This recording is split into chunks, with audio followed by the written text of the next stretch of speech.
Okay, what's up, cohorts, filmmakers? We're back. Okay, so this next concept I want you to understand is important, and it's called the beat.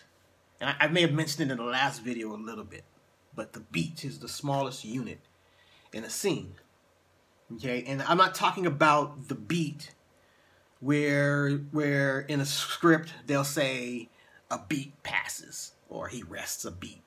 That means that the character paused a little bit, slight pause. I'm not talking about that kind of beat. I'm talking about an element of structure. A beat is an exchange of behavior in an action-reaction. Beat by beat, these changing behaviors shape the turning of a scene. Okay, that's important. Let me read it again. And this is straight from Story with Robert McKee. A beat is an exchange of behavior in action-reaction. Beat by beat, these changing behaviors shape the turning of a scene. So we have this action-reaction type of exchange going on in a scene between the protagonist and the antagonist, or whoever's in the scene. Okay? And he gives us an example scene here. Chris and Andy, here's a sample scene that he gives us in Story.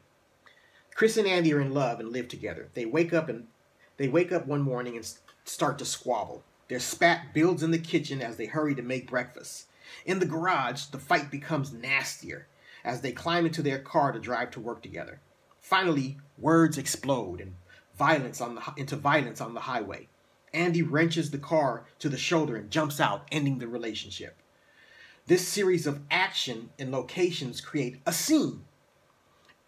It takes the couple from a positive, while they're in love together, right? They wake up, they're married, they're a couple in love, right? To the negative, in hate, and they break apart. Okay, that's a scene. Now, if we take a closer look at it, there are beats in this scene, okay? For example, as the alarm goes off, Chris teases Andy and he reacts in kind. As they dress, teases turn into sarcasm and they throw insults back and forth. Now in the kitchen, Chris threatens Andy with, "If I left you, baby, you'd be so miserable." But he calls her bluff with, "I'd love it." In the garage, Chris is afraid she's losing him, begs Andy to stay, but he laughs and ridicules her plea. Finally, in the speeding car, Chris doubles his fist and punches Andy. Chris doubles her fist and punches Andy. A fight, a squeal of brakes. Andy jumps out with a bloody nose, slams the door and shouts, "It's over," leaving her in shock. So this scene is built around 6 beats. Okay, 6 distinct behaviors that are very different. 6 clear changes in action-reaction. Okay, they tease each other, following by a give and take of insults, then threatening and daring each other. Next, pleading and ridiculing, and finally, exchanges of violence that lead to the last beat and turning point. Andy's decision and action that ends the relationship, and Chris's dumbfounded surprise. So that beat, that action-reaction, you know, is the beat. Action-reaction. And it goes from positive to negative within that scene.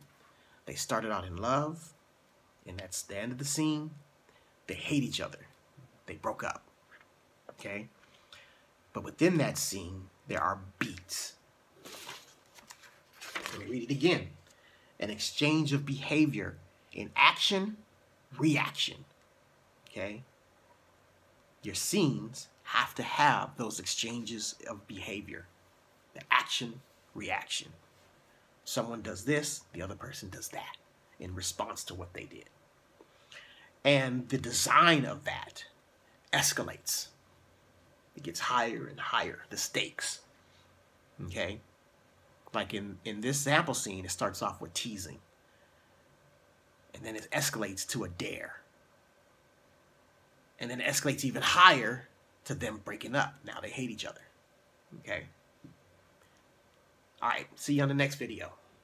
And see you in the workshop, more important.